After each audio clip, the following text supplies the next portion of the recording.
Union Home Minister Amit Shah addressing. प्रभावी तौर पर Let's लागू किया listen जा into रहा है। that.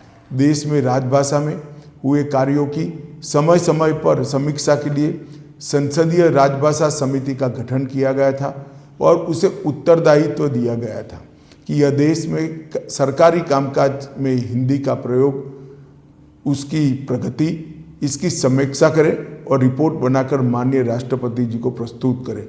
मुझे यह बताते हुए खुशी हो रही है कि माननीय राष्ट्रपति जी को इस रिपोर्ट का 12वां खंड प्रस्तुत किया जा चुका है।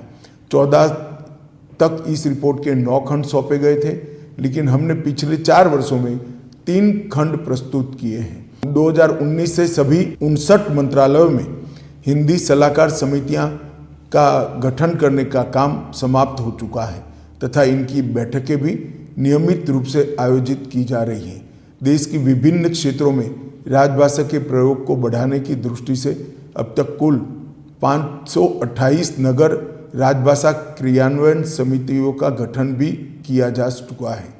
विदेशों में भी London, Singapore, Fiji, Dubai, port Louis में नगर राजभाषा कार्यान्वयन समितियों का गठन किया गया है। भारत ने संयुक्त राष्ट्र में हिंदी राजभाषा का उपयोग को बढ़ावा देने की भी पहल की है।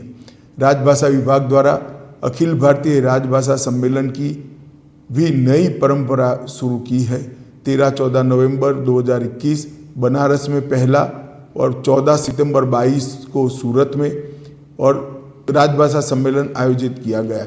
इस साल पुणे में यह तीसरा अखिल भारतीय राजभाषा सम्मेलन आयोजित किया जा रहा है।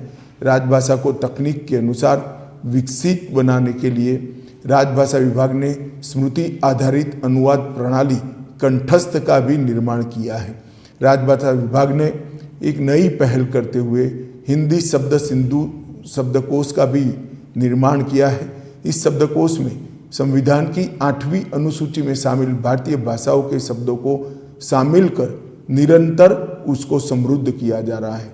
विभाग ने कुल 90,000 शब्दों का ई महाशब्दकोश, मोबाइल ऐप और करीब 9,000 वाक्य का ई सरल वाक्यकोश भी तैयार किया है। भाषा परिवर्तन का सिद्धांत कहता है कि भाषा जटिलता से सरलता की ओर जाती है।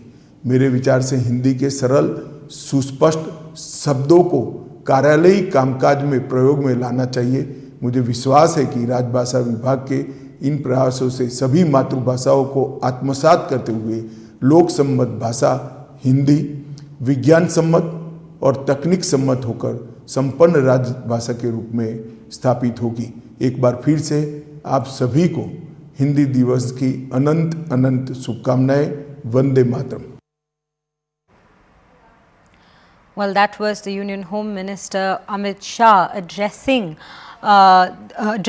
on Hindi Divas Day. Today is 14th September, today is Hindi Divas Day, and he was just commemorating the importance of the particular day and how Hindi as a language has grown and how it can still be used in so many levels, even at administrative levels for work purposes.